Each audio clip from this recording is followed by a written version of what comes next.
So, can we start? Okay, brother Harnath, yes. So, good morning, one and all. Today, it's a warm welcome for all the participants and a happy Sunday. Hope today we will give a good information regarding the law of duty, a book by Annie Besant. Here we have our speaker, Mr. Pradeep. So before starting the session, let's start with the universal prayer. O hidden life vibrant in every atom. O hidden love embracing all in oneness. O hidden light shining in every creature. May each who feels himself as one with thee know he is also one with every other. Let's have some silence for 2 minutes.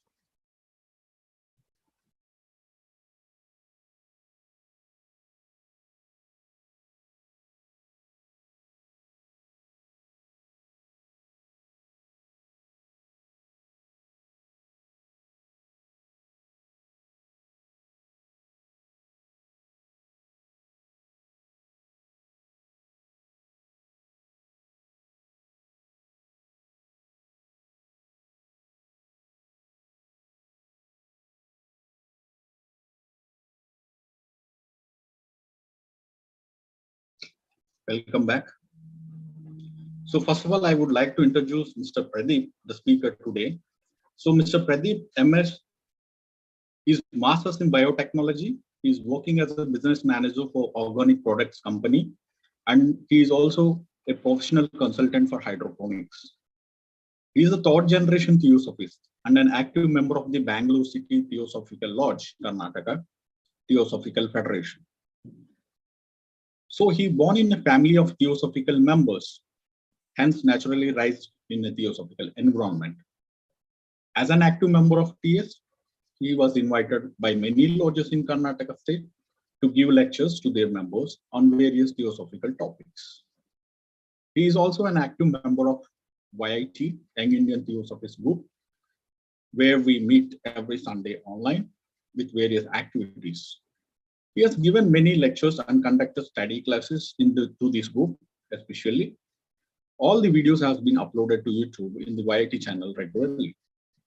He has been invited to be the panelist in the youth forum on the first day of 146th International Convention of the Theosophical Society held online. He delivered a short talk on the subject, what are our challenges? So this is the brief introduction by Mr. Pradeep. So I would like to invite the speaker to go forward. So Pradeep, platform is yours. Thank you so much, Harnath, for your warm introduction. And very good morning to everyone who has joined us online. So we have taken this book, The Law of Higher Life, for the study, and we have already finished one chapter. 3 weeks back, the Law of Higher Consciousness has been discussed. And this is the second chapter, the Law of Duty, that we are going to study today. I think if you all can recall what we have studied in the first chapter, and then we can go forward from there. In the first chapter, we learned that just like there are laws in this physical world, in every country we live, there are legislations, there are laws that we have to follow, and if we break those laws, we will be having some repercussions, we will be having some punishments, some fines, and all those things. And if we follow those laws, our life will be smooth.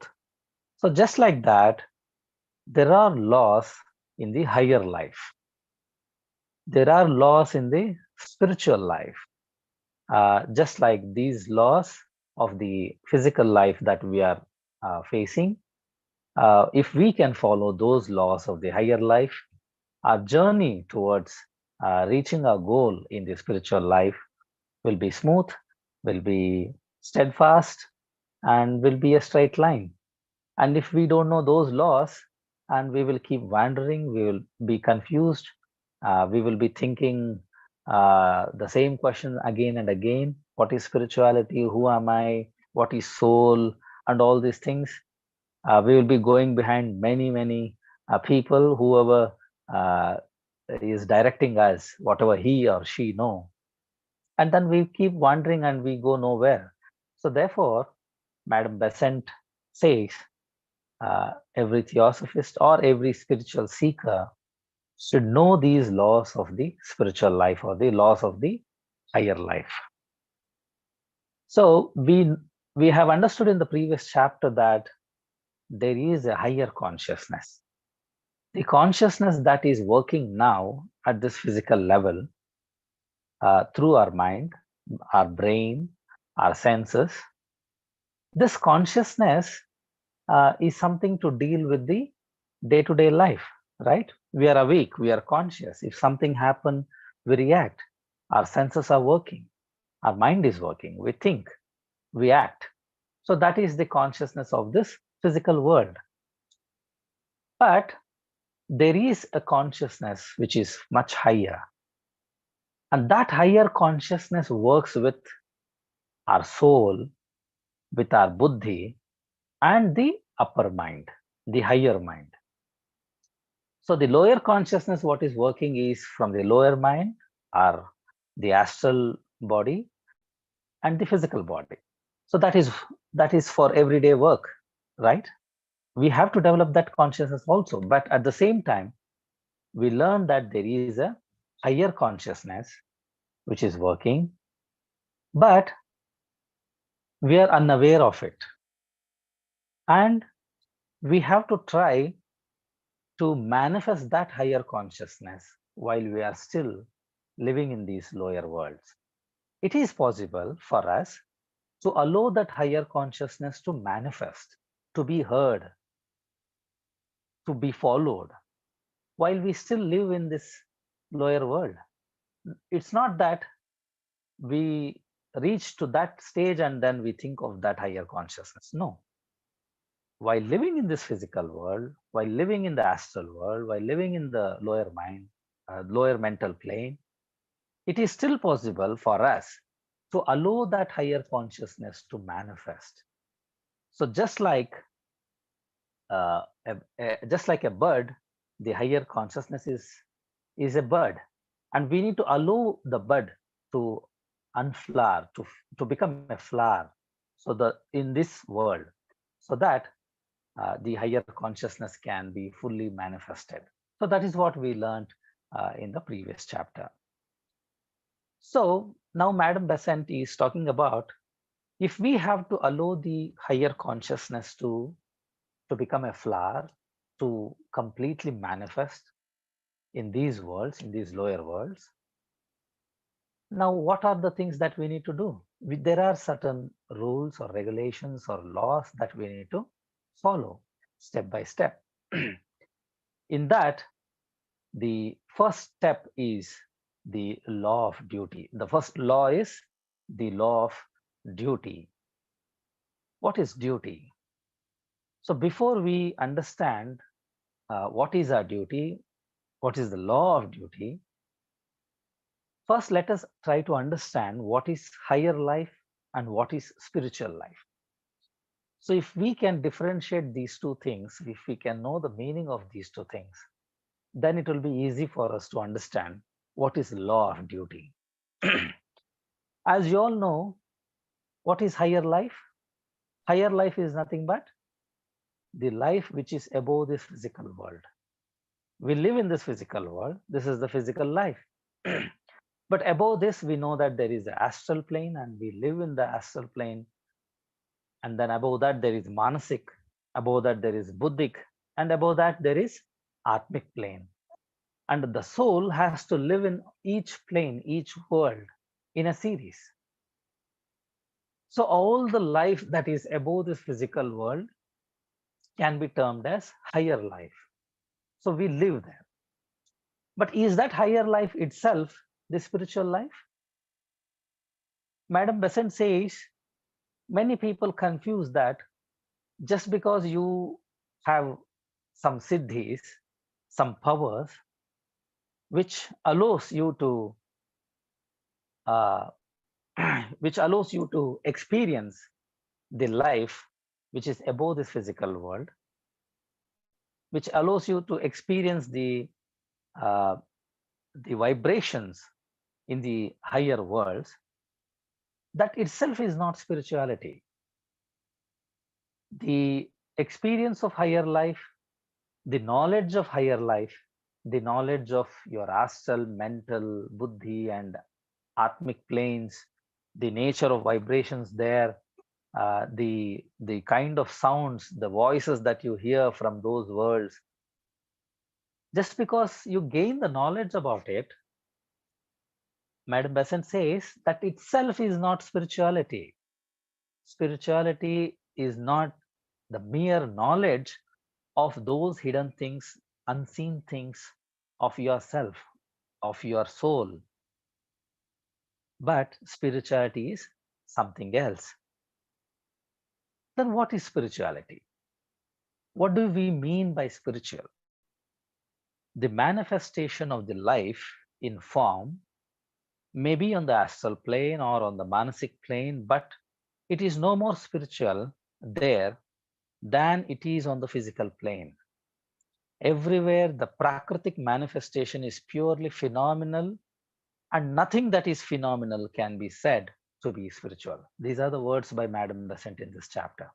She says, just because you understood the prakriti, the prakritic uh, vibrations or manifestation of the higher planes, that is just phenomenal. That's natural to that particular world. And just because you gain the knowledge of those, that itself cannot be termed as spiritual. Then what is spiritual? It is alone the life of the consciousness which recognizes unity, which sees oneself in everything and everything in the self, pierces through the veil of Maya and sees the one and the eternal within each changing form. To know the self, to love the self, to realize the self, that and that alone is spirituality. Even as to see the self everywhere alone is wisdom. So Madam Besant is saying that spirituality is not the mere knowledge of those higher planes or those higher life or the prakriti of those higher worlds. It is the life of that higher consciousness being manifested. Once you allow the higher consciousness to manifest in whichever world you are living, in whichever plane you are living, when you allow the higher consciousness to completely manifest, then you will see that yourself is nothing but everything that is outside. You will see the unity among every form. You will realize that it is the same self, it is the same spirit that is dwelling in every form, in every world, at every stage. And once you realize that unity, and when you live your life according to that principle of unity, when you see self in the other, when you see other in yourself, when you reach that stage, that is called the spiritual life. Now, Madam Besant gives some examples. The wonderful examples. We have all seen those examples, listen to them in stories. We have seen them in TV, everywhere. But still, it's good to uh, read once again what Madam Besant is saying. Remember how Yagnavalkya, he taught Maitreyi when she asked him, what is the spiritual path for higher life? Yagnavalkya Maharshi, he said, not for the sake of the husband is the husband dear, but for the sake of the self is the husband dear. Not for the sake of the wife is the wife dear, but for the sake of the self is the wife dear. And so on from one thing to another, to child, lover, friend.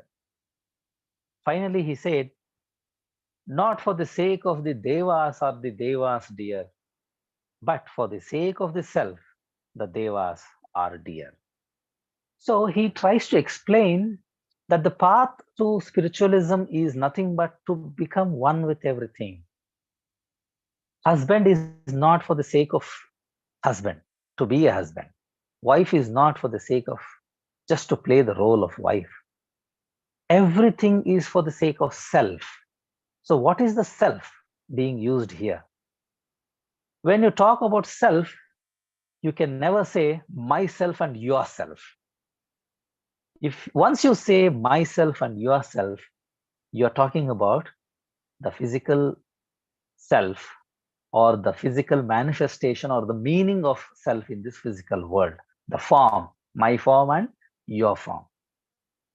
But when me and yours, mine and yours vanish, when you only talk about self, means the universal self, which is in me as well as in you. So that thing we need to differentiate here. So that is what Yagnavalkya is trying to say to his wife, that when you recognize that all the role, whether it's a husband, a wife, a child, or a friend, or a deva, or even a god who is working, the gods who are working. When you see the forms, there are various forms. But once you recognize that they all are functioning for the sake of self, not for the sake of that form, then that leads you to spirituality, and that is the spiritual way to the higher life. All is in the self. The one is recognized everywhere. How shall we attain it? How shall we, blinded by matter, know it? Now,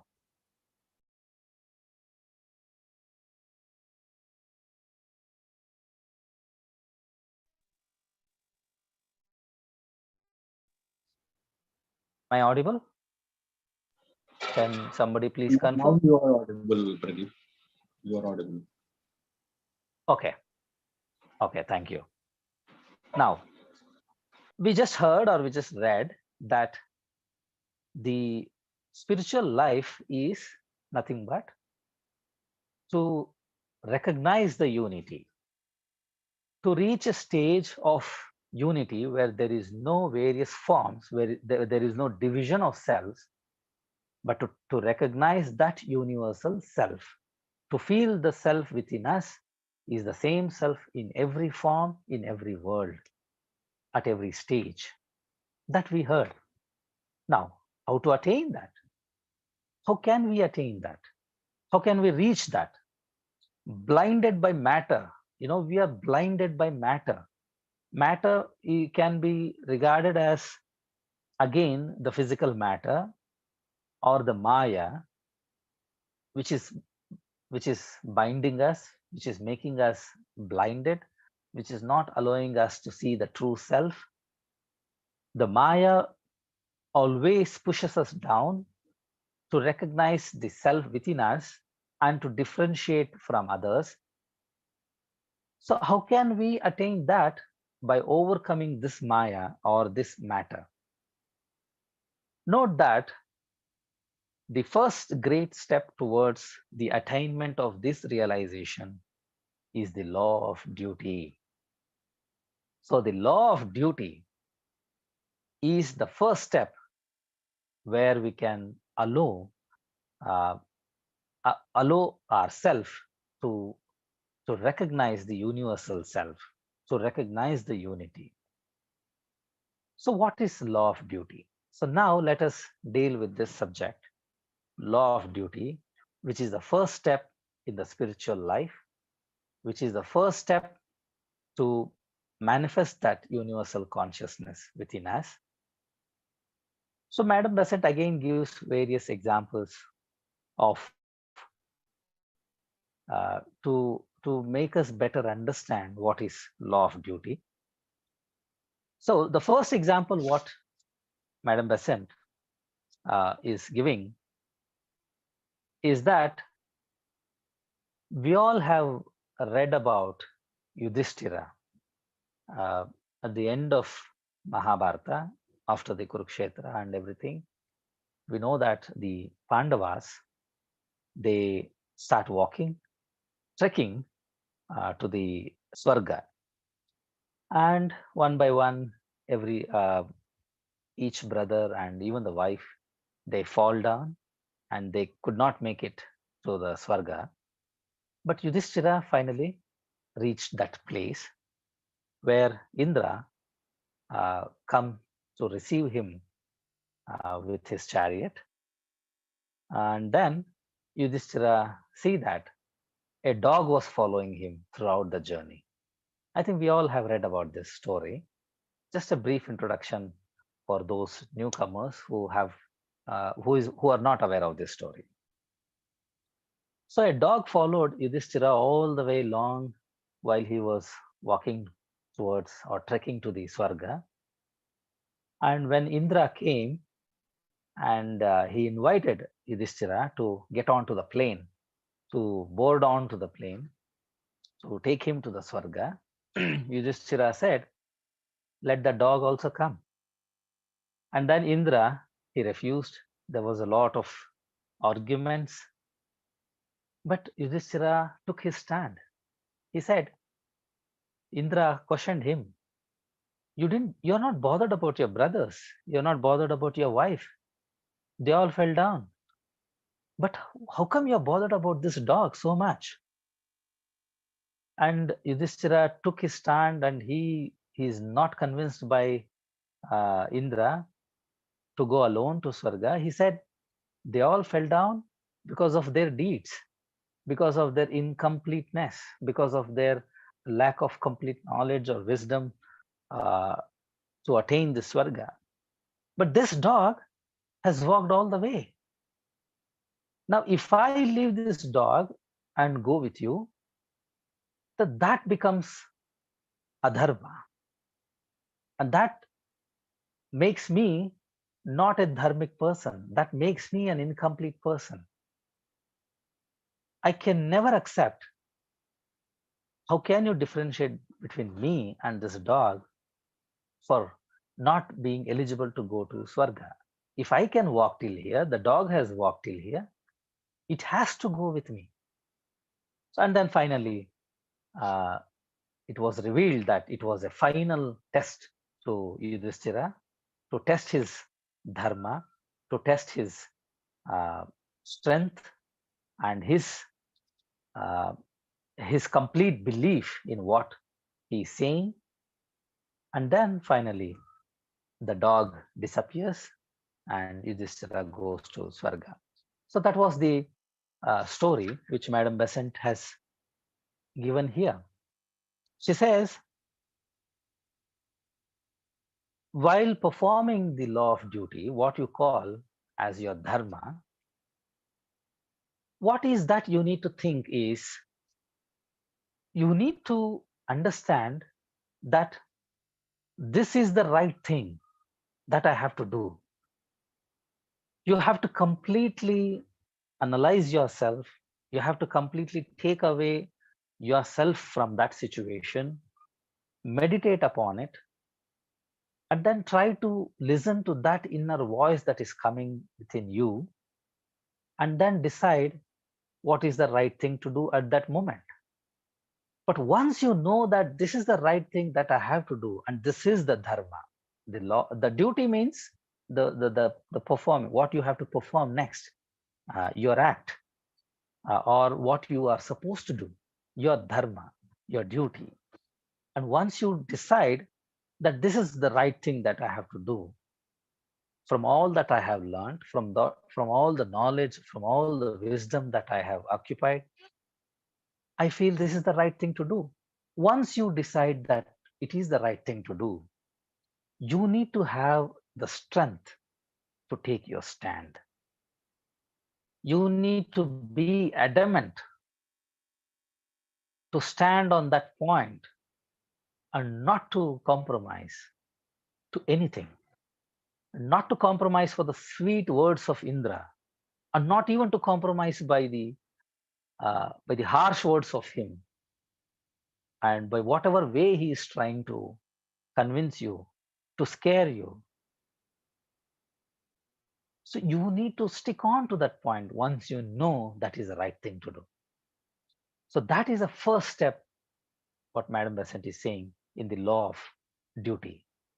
While performing your duty, once you know it is the right thing to do, once you have convinced yourself that that is the right thing to be done, you need to gain all your strength to stand to that point. Only then you will be allowed, or you will be revealed with the truth, what is truth. Just like Yudhishthira was revealed in the end that it was a test for you. So if you have given up, if he had given up that stand, and if he had succumbed to what Indra was trying to convince him, if he would have believed what Indra said, okay, dog is not eligible, I'm the only eligible person, then let me go ahead, probably he would have failed. He would have failed in his dharma, he would have failed in his law of duty. So that strength to stick on, to stand by, to the righteousness, to the right thing, is the first step. But Madam Besant also says you may do mistakes. So what happens when you do mistakes then? How should you take those mistakes? She says you cannot have the light without the darkness, nor progress without resistance. There is no evolution without the force that works against it. It is the force against evolution that gives stability to progress and makes possible the higher growth of man. The forces and the beings of higher world who help evolution forward, who guide and inspire, lift and purify us. The other powers are our friends. Insofar as we resist them and oppose them, and they can only help us then when we strive against them. So this is the example of what Indra is performing here. Madam Besant is saying, not that every force is trying to help you to uplift in the evolution. There are forces that are against, which are playing against you. So therefore, how should you take these forces? Should you fight with them? Should you be angry at them? Was Yudhishthira angry at Indra when he was trying to oppose his idea? She says these opposite forces, they are our friends. There can't be light without darkness. So there can't be evolution without a force which is working against it. So everything has a role to play. So these opposite forces, they are nothing but our friends, which by opposing them, by resisting them, which helps us to grow. So this is how you need to take those opposite forces, those obstacles that come in your way while performing your duty. So the second law of duty, what Madam Besant is saying, that you stick, the first thing is you stick on to your duty, you stick on to your point once you know it is right. The second thing is you don't have to be angry, you don't have to be bad towards something that is obstructing you, something that is in your way to perform your duty. You need to treat that opposite force as a friend By resisting, by opposing it, you grow yourself. The evolution can happen only when there is an opposite force. Light can be there only when there is darkness. So that is how you need to treat those obstacles. And you need to understand maybe that is a testing time for you. Just like Yudhishthira, he was not aware, but he was revealed in the end that what Indra was doing is just a mere test of his dharma. So those opposite forces, those obstacles are something that you need to treat as your friends that help you to grow. And then there is another example of what Madam Besant is giving. This example is of the Bali Chakravartis, and we all know this story, but again, I will tell you very briefly. When Bali Chakravarti was performing yagna and giving offering to all the gods to satisfy them, Vishnu came in the form of a dwarf Vamana Avtara, meaning who is a very not usual human, who looks very odd, a dwarf. And he comes in that Avtara, and then he asks the king, Bali Chakravarti, for 3 steps. And then he promises to give him 3 steps of 3 foot of land.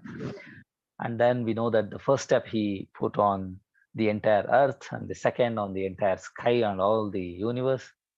And when the god asks him, where should I put my 3rd step? The Bali Chakravarti, he offers him to put the 3rd step on his head.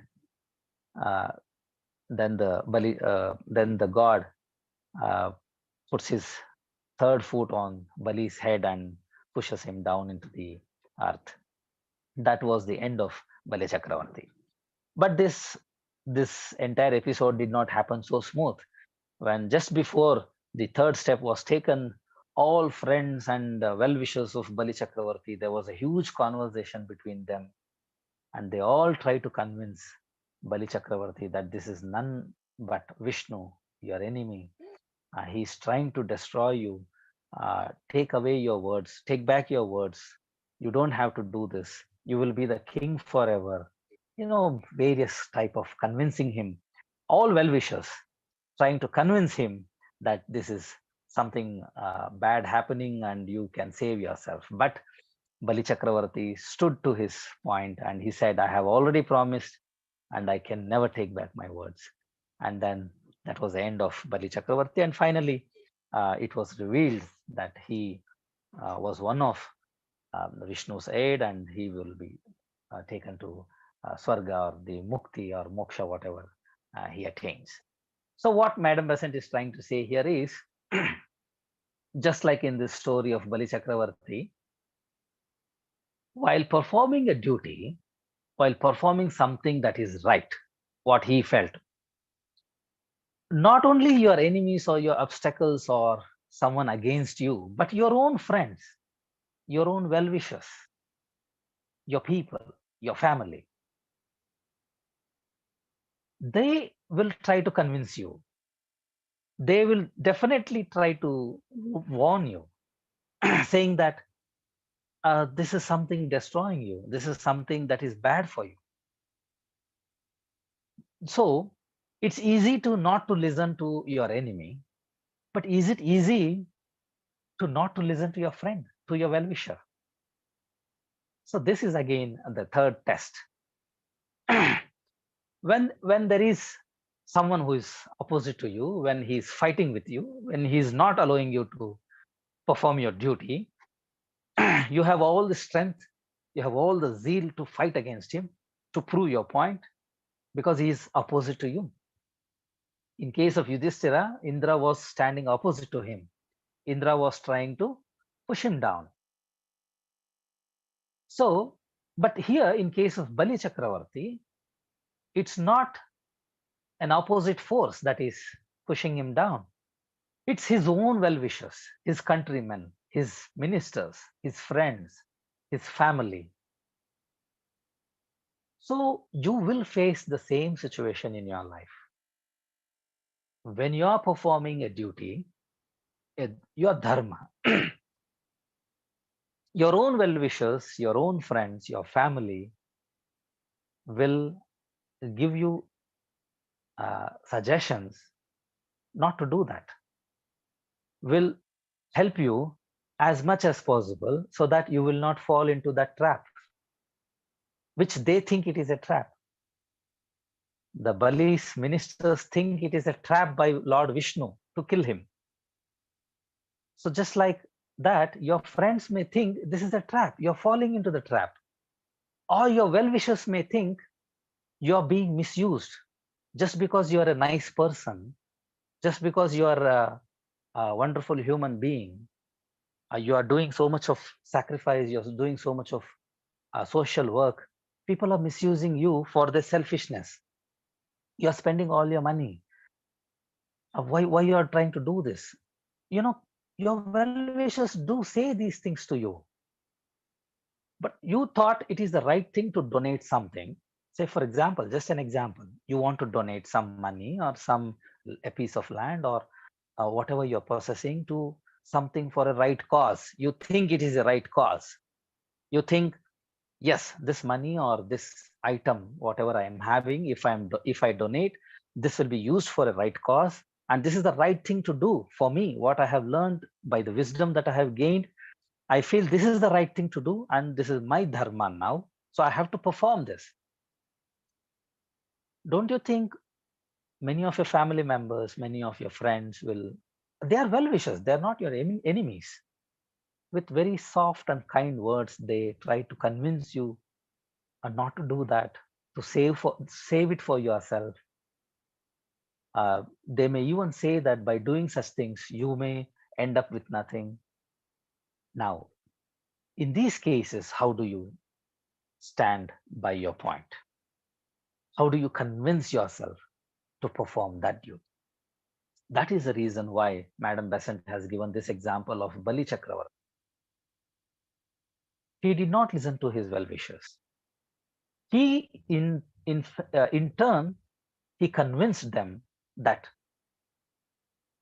it is good for me to die than to live as a king and get the name of someone who broken his promise. He says, I will better die than live with this bad name of throughout my life, that I promised someone to do something, but I broke my words. I took back my words. I broke the promise. I broke the trust. So he says, that life is more painful for me. And if I'm going to die at this stage, it's even more easy for me. He convinces his well-wishers that if he doesn't allow the Vamana to put his third step on his head, even if he die, it will be difficult for him to live from here on. Why? Because he has to break his promise. So he said, by breaking my promise, to live a life after that is more difficult for me than to die. So he allows himself to be killed. So these are the examples of what Madam Besant has given to make us understand what is law of duty. How can we perform a duty which is right, which we think it is right, how to take a stand, how to resist the opposite force, how to resist the well-wishing voices also, and then to completely see the truth, which is beyond this Maya. And then Madam Besant also says, during these course, while performing our duty, we may go wrong. It's not that at one point of time we may think, okay, this is right. This is the right thing that I have to do. And you did. But finally end up doing wrong. Finally end up that particular act or that particular stand that you took was wrong. And she says, it's okay. It's okay to go wrong. It's okay to perform an error. After that, you take back yourself. you accept your mistake with all humility. You accept that you learned something new. You take that lesson and then move forward. You need to treat these mistakes while performing your duty, the mistake, the errors that you performed, as something, a lesson that has taught you in order to go forward. But what if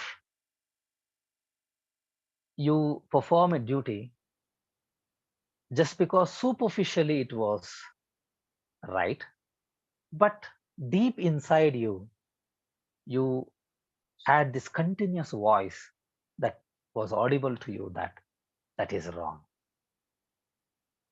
So Madam Besant says, sometimes you perform a duty with all your courage, with all your understanding, by complete, uh, understanding and by completely convincing yourself that is the right thing.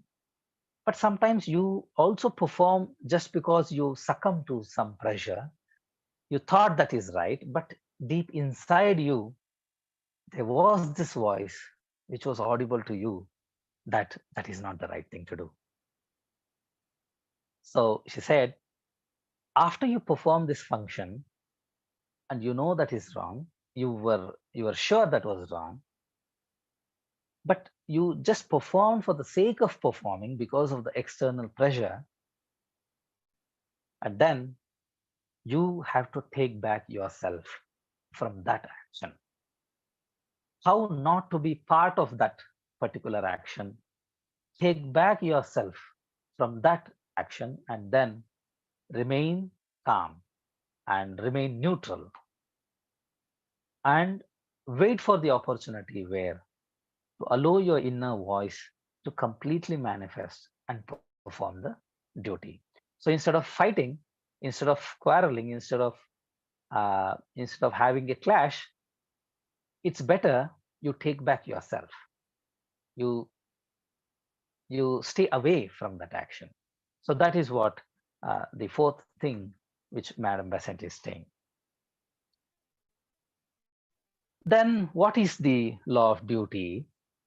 It varies with every stage of evolution, though the principle is ever the same. The duty of the savage is not the duty of cultured and evolved man. The duty of teacher is not the duty of king. The duty of merchant is not the duty of warrior. So that when we are studying the law of duty, we must begin by studying our own place on the great ladder of evolution, by studying the circumstances around us that show our karma, by studying our own powers and capacities and ascertaining our weaknesses. And out of this careful study, we must find out the law of duty by which we must guide our steps. So let us go forward a little bit and then see the next thing what we need to understand is the law of duty is not same for everyone. The law of duty for a teacher is different from a warrior.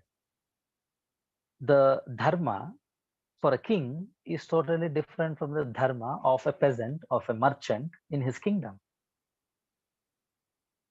Even though the principle, the basic principle that to do right, to do the needful is same, but the form of the action, but the method of the action, but the means through which an action is performed varies from one form to the other form, from one role to the other role. It depends on your circumstances, the place on this ladder of evolution, your powers and your capacities. So therefore, it's not that you can perform everything that is right. It's not that you think, okay, this action, this particular work is to be done. It's the right thing to be done. But before doing that, before trying to do that, you need to analyze yourself. You need to analyze your power, your capacity, your role. Where do you stand in this ladder of evolution, your circumstances, and then analyze whether you are eligible to perform that role, that action or not. So this careful study, we must find out the law of duty by which we must guide our steps. In order to understand what is the law of duty that I need to follow, I have to understand what is my role, what is my capacity, what are my powers, where do I stand in this evolution, and then we need to guide our steps while performing this or anything that we feel is the right thing to do. So preparation here, while performing a duty, preparation or preparing yourself to analyze yourself, to completely understand yourself, that whether you're fit to do that action, are you in the capacity to do that action? Can you do that? Are you supposed to do that? These are the questions that you need to put for yourself. But there are many questions of dharma that are not so simple in their character. The real difficulty of those who are striving to advance along the path of spirituality is often to distinguish their dharma and to know what the law of duty demands. So the most difficult thing is, what is my dharma in this form, in this role, in this physical world? What is my work? What I have to perform? What is that I am supposed to think and act? So to analyze that individual capacity to perform an action is very difficult, and that should be cultivated in this spiritual path. One duty calls us one way and another duty another way. Then we find ourselves perplexed as to dharma, as Arjuna was perplexed on Kurukshetra. So here Madam Besant is giving an example of Arjuna.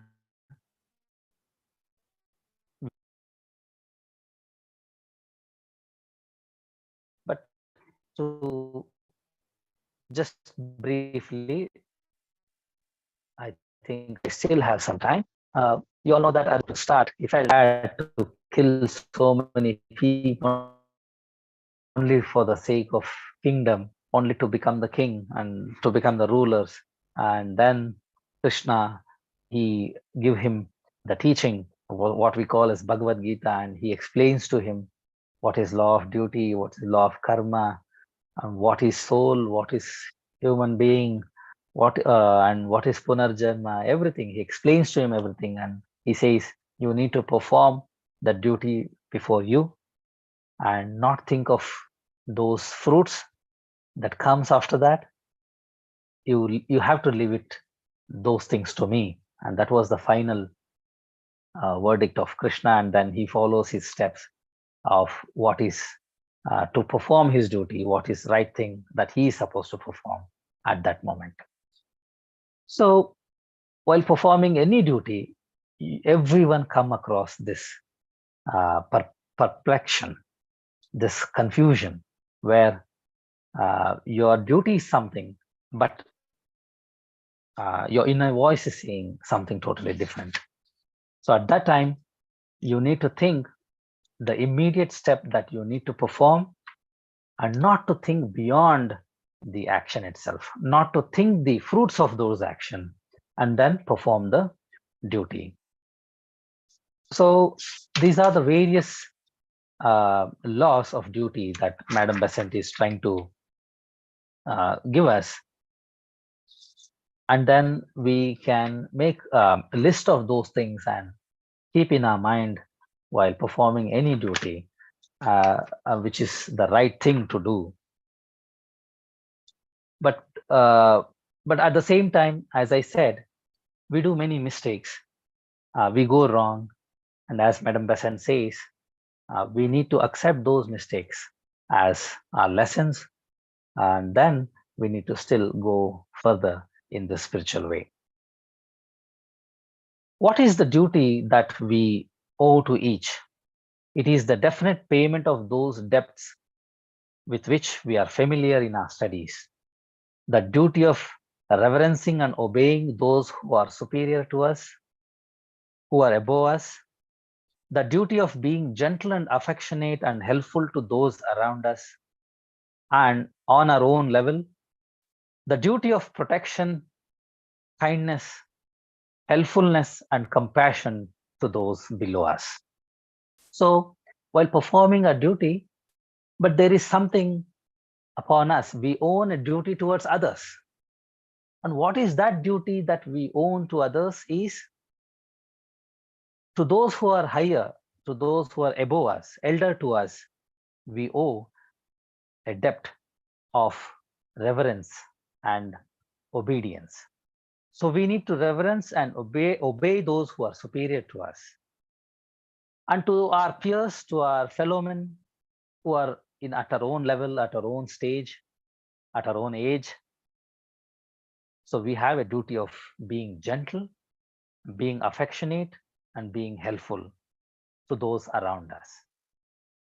And to those who are below us or who are younger to us, who are still in the stage which is way below what we are, we have a duty of protection, kindness, helpfulness, and compassion. So here what Madam Besant is talking is, it's not that you perform your duty, you think it is right, you stick on to your point, you never give up, you try to act, you try to fight with the opposite force, you try not to listen to your friends and families, and you do all the right thing that is to be done with all the mistakes that you have learned. But at the same time, you have your duty to your fellow men. You have your duty towards all other people around surrounding you.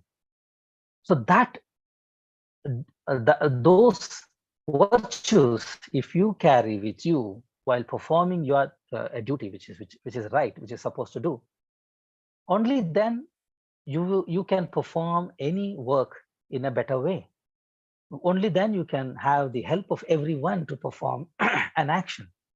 It's not that you think you are alone. It's not that you think you are the only one performing a duty. It can never happen that way. There are no work. There is no work on this world that an individual can start and complete. It needs help. It needs cooperation. It needs guidance. It needs labor from many people surrounding you. So you may think what you're doing is right, but if your attitude and if your behavior is not correct to the fellow men who are all involved in those work, how can you complete that work? So for those who are above you, who have learned more than you, who are elder to you, you need to obey. You have this obedience and reverence to them. And to your own friends, to your own fellow men who are equal to you, you need to be compassionate, helpful, and gentle, polite. And to those who are working under you, who are supporting the labor for you, you need to be compassionate, kindness. You need to show kindness and try to uplift them and protect them.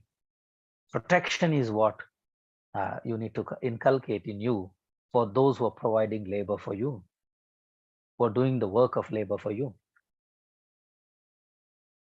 And then going further, Madam Besant says, whenever a person comes within our circle of life, let us look to it that he leaves that circle a better man, the better for his contact with us.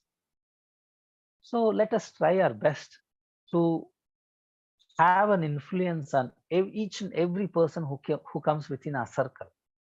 When he is leaving that circle, he should have learned something. He should have been a better person. He should be a better person. And he should take away something when he is leaving from your circle of contact. When an ignorant person comes and we have knowledge, let him leave us a better informed man. When a sorrowful person comes to us, let him leave us a little less sorrowful for our having shared the sorrow with him. When a helpless person comes and we are strong, let him leave us strengthened by our strength and not humiliated by our pride. So, this is the duty, the law of duty, or the duty that we need to perform to all those people who come into our circle. So, we have a duty towards them. What is that duty? When any person who comes in contact with us within our circle, within our reach, we need, when he is going away, when he is going out, we have to make sure that he takes away something that is good. If he has come with sorrow, he leaves the circle with being less sorrow by sharing his sorrow. If he has come with ignorance, he has to leave the circle with a little bit of knowledge from us. So likewise, whatever is lacking in any person has to be given something that what we have, and allow that person to leave the circle or to move ahead. Leaving the circle is nothing but moving ahead in his own path with a better person. Let the spiritual man be a source of comfort and of peace. Let him be as a light in the world, so that all may walk more safely when they come within the circle of his influence. So let that spiritual man, while we walk in the spiritual path to attain that spiritual goal, let every man be a source of comfort and peace and act as a light in this world. So each and everyone who is in this path of spiritual way, we should remember these laws of duty, that how to perform a function or an act which is right, how to think whether it is right or wrong, how to gain strength to perform an act, how to take a stand, how to avoid the obstacles, how to overcome the obstacles, fight with the opposite force, and treat those opposite force as nothing but our friends, and how not to listen to the sweet voices around us while performing a right thing, and how not to be confused with two different things that are right, how to perform the duty which is immediate, and how not to think the fruits of it, and to recognize the duty to our fellow men, to our seniors, to our juniors, to the labor, and to recognize the duty of every person who comes in our contact. With this, I conclude this chapter and open the session for discussions. Thank you. Thank you very Thank you, much. Brother Pradeep. That was a really a wonderful session, and you had given a vivid explanation about the things of law of duty by Madam Bissant.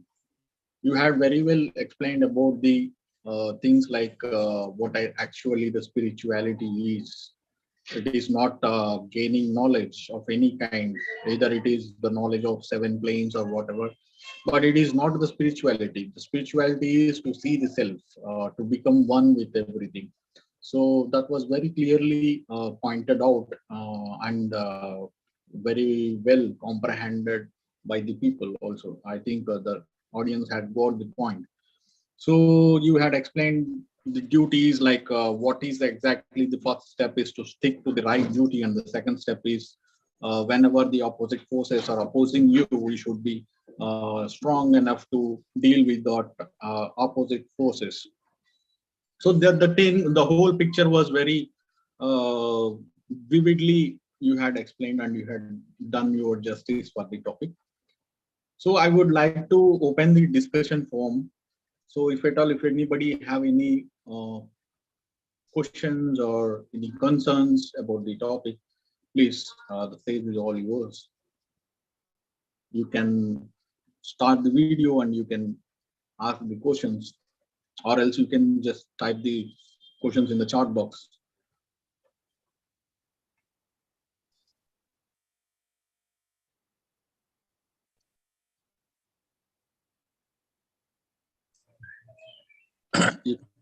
Pradeep ji, hearty congratulations to you for a very inspiring talk from a very inspiring book. Actually, this Annie Besant's book, The Laws of Higher Life, though it is very small, but it is so powerful and so inspiring that it keeps on inspiring most of the readers, so that one is tempted to read it again and again. I have no question, but one observation only, that for happiness, it is very necessary that we go on performing our duty. And if ever we perform we don't perform what is our duty, then there will be a decrease in our happiness. And if the position is contrary, if we perform our duty, we will feel very, very happy and satisfied. And the best examples for India today is that though Turkey has always been kind of trying to denigrate India in various fora, but when they are in difficulty, India has followed the law of duty, and that has brought praises to India throughout the world. And each Indian is feeling so satisfied because of that, that whatever may be our relationship with another country, a situation has arisen when the people are in difficulty. India has gone ahead with a big package of help in all manner possible, including the Indian Army with the sniffing dogs to dig out those who are in difficulty and who are under the rubble. So I am happy that India is now slowly becoming a Vishwa Guru by following the path of duty. Thank you very much.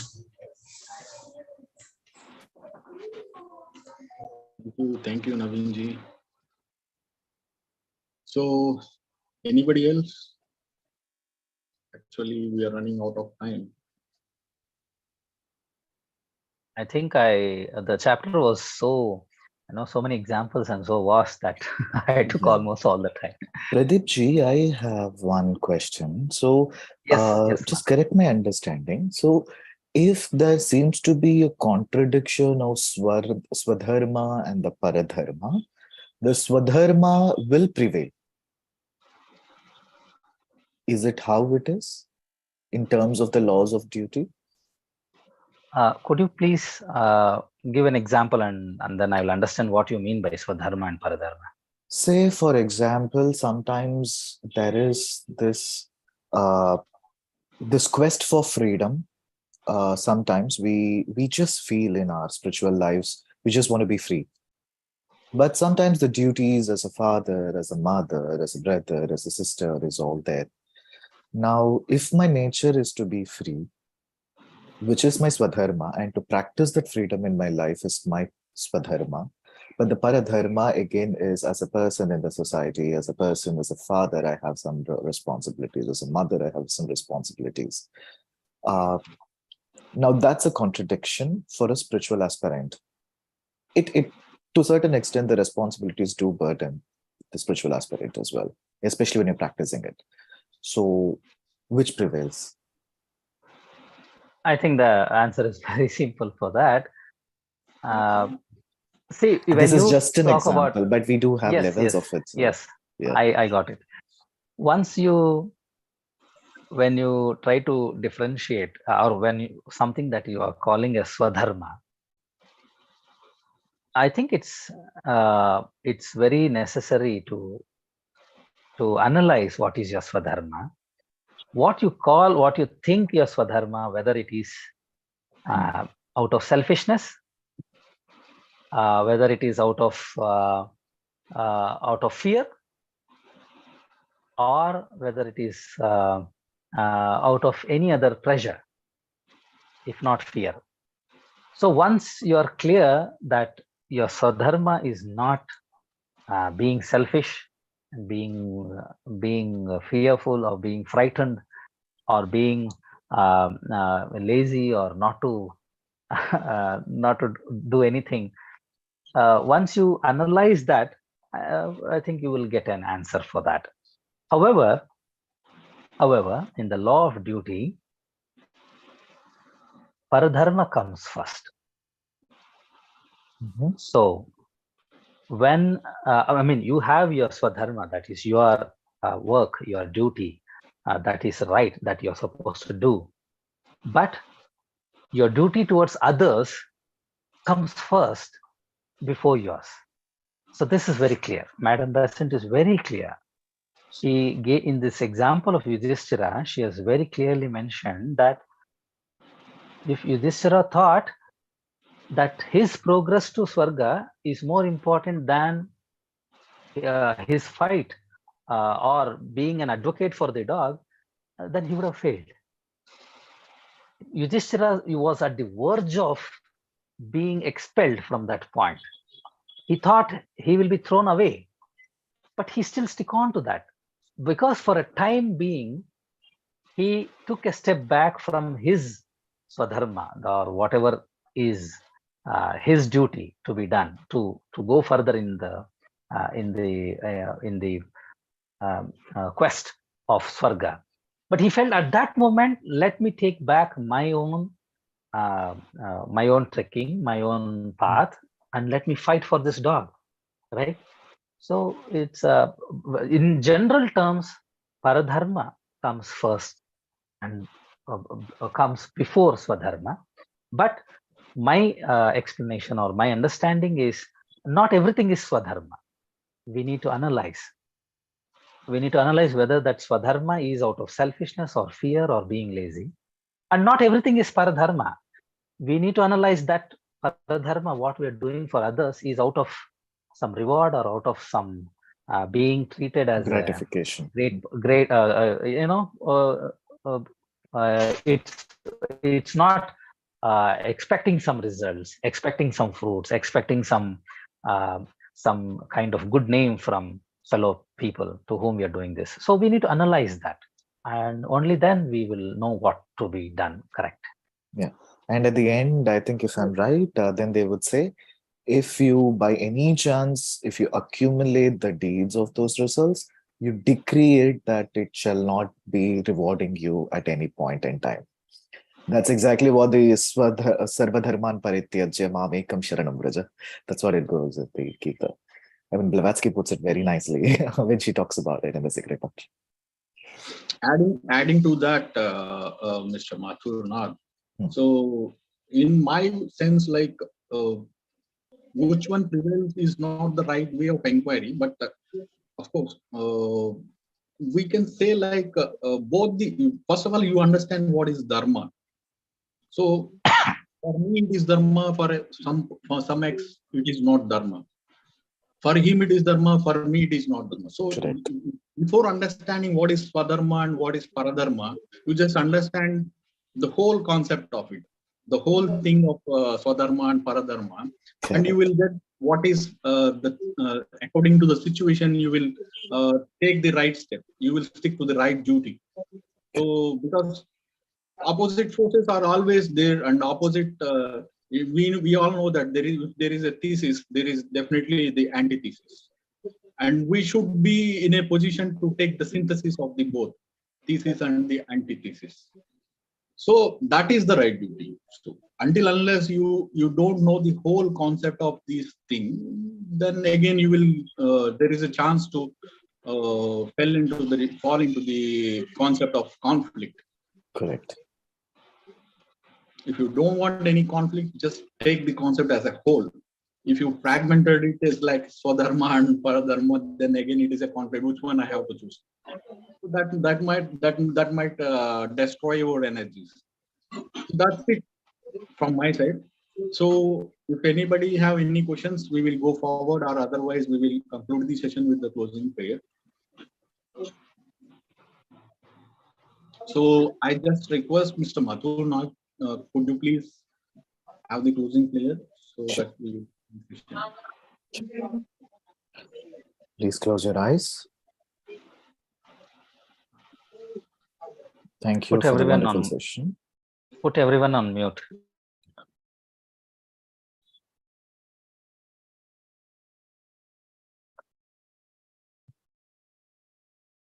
Please close your eyes. Om.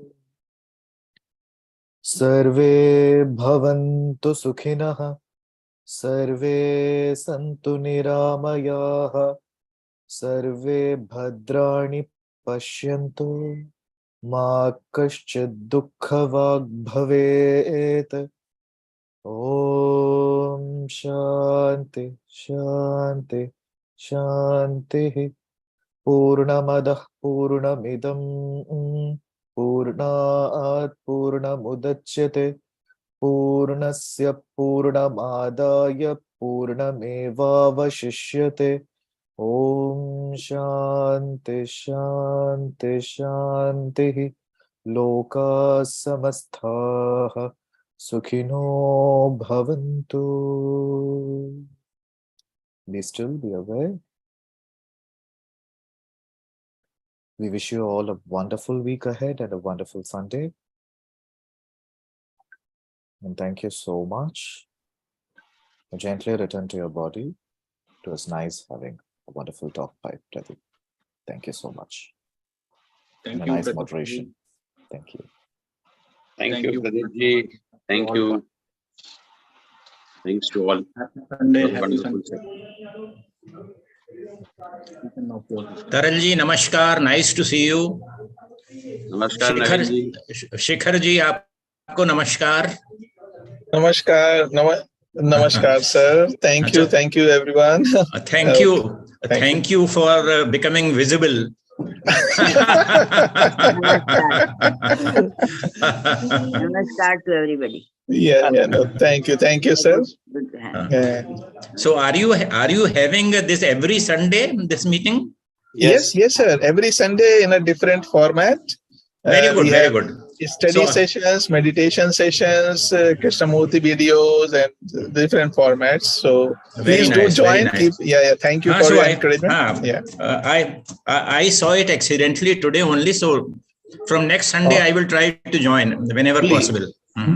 Most welcome, sir. Thank you so much. And we have a very active, vital team of young theosophists. So yes, very nice very nice to see young blood coming into theosophy.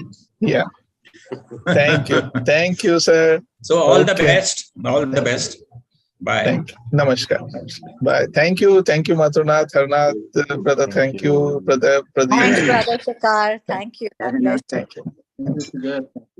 Namaste, Taralji. Namaste. Namaste. Thank you, Pradeep ji. Mathur. Thank you. I was expecting you at the end of the talk, but I didn't see you. Today's session was such engrossing that everything you said was still going to be digested. Okay. You came only when the recording was stopped. So you want to speak only off the record, I guess. No, the live is still going on. We are still streaming live. Okay, let's end then. Okay, bye. Take care, everyone. Enjoy. Thank you. Bye. Thank you. Thanks for all. Thanks for listening. Thank you so much. Thank you, Pradeep.